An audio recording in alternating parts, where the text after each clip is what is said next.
మొదలు పెట్టాలి రోడ్డు వెడల్పు కార్యక్రమాన్ని వెంటనే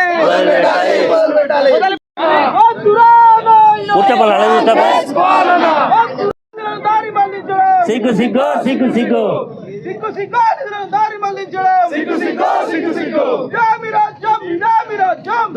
డిఎస్సి నుంచి 6 కోట్లు, సింగరేణి సిఎస్ఆర్ నుంచి 4 కోట్లతోటి 10 కోట్ల రూపాయలను శాంక్షన్ చేయడం జరిగింది. టెండర్లు కూడా పిలవడం జరిగింది, పనులు కూడా ప్రారంభించడం జరిగింది.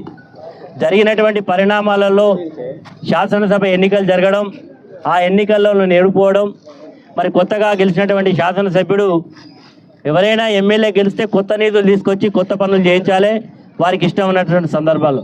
కానీ ఈ దొరగారు వచ్చిన తర్వాత ఈ భూపాలపల్లి పట్టణానికి సంబంధించినటువంటి నిధులను రద్దు చేస్తూ ఆయన మండలం ఎక్కడి నుంచి అయితే మరి ఆయన ఊరు ఉన్నదో, ఆయన మండలం ఉందో గన్పూర్కు ఈ నిధులను ట్రాన్స్ఫర్ చేసి ఈ యొక్క పనులను క్యాన్సిల్ చేయించడం జరిగింది జిల్లా కలెక్టర్ గారి ఉత్తర్వుల ద్వారా.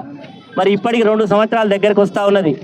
మరి ఇప్పటికైనా ప్రభుత్వం ఒకవేళ క్యాన్సిల్ చేసిండే అనుకుందాం, మరి కొత్తగా నిధులు తీసుకొచ్చి ఈ పనులు పెండింగ్లో ఉన్నటువంటి పనులను పూర్తి చేయాల్సినటువంటి అవసరం మరి ఎంతో ఉన్నది. ఇది చాలా రద్దీ రోడ్డు.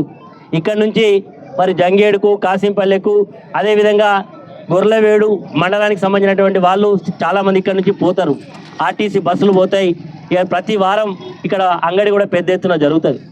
కానీ ఈరోజు ప్రజలు ఓట్లేసి గెలిపించిన పాపానికి మరి స్థానిక శాసనసభ్యుడు మరి ఈ పట్టణం మీద కక్ష చేసుకుంటా ఉన్నాడు.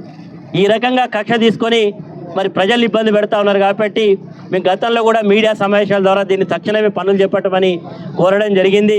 కానీ ఈ ప్రభుత్వానికి ఇక్కడ ఉండేటువంటి శాసనసభ్యుడికి అహంకారం ఎక్కువై ఈ యొక్క ఇక్కడ ప్రాంత ప్రజల మీద ఏమాత్రం కూడా మరి ప్రేమ లేకుండా కక్షపూరితంగా వ్యవహరించడాన్ని నిరసిస్తూ తక్షణమే ఈ రోడ్డును శాంక్షన్ చేయాలని, దీనికి నిధులు కేటాయించాలని, ఈ పనులు పూర్తి చేయాలని చెప్పి డిమాండ్ చేస్తూ భారత రాష్ట్ర సమితి తరఫున ఇక్కడ ఉండేటువంటి పట్టణంలో ఉండేటువంటి మన నాయకులందరం కలిసి ఈరోజు ఈ ధర్నా కార్యక్రమం చేస్తూ ఉన్నాం.